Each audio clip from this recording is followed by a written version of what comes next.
Congratulations, you've purchased the new all-in-one Forester pruning kit.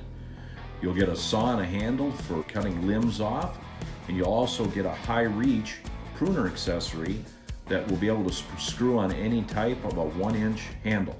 Start by assembling the handle to the saw. Remember, keep in mind, always wear a pair of leather gloves because these saws blades are extremely sharp and will cut you. Slowly start to work a blade into the crack of the handle, moving it down until the holes line up for the screws. You'll need a Phillips head screwdriver now that you have your bolts aligned with your nuts, and simply screw together. Make sure that your screws are in and blade is secure, and now you're ready to cut with your handheld pruning saw.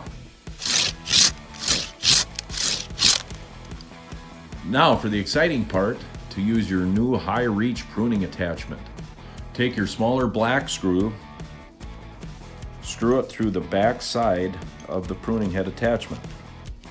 Next, take your round-headed bolt and put it through, seating into the top hole.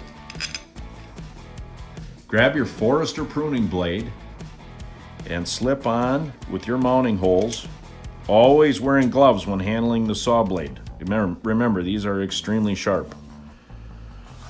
Slip through, attach your washer and your wing nut until secure. There are multiple mounting holes, but this is the way your pruning blade should attach to your pruning attachment.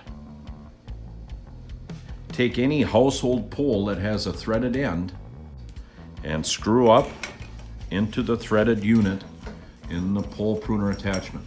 Now take your rubber shim that is included in your kit and put over the pole, sliding up into the head. This will give you a nice clean fit with no wobbling. Last step in assembly, take a wrench, pliers, and tighten. When your bolt is in and all secure, you are ready for pruning.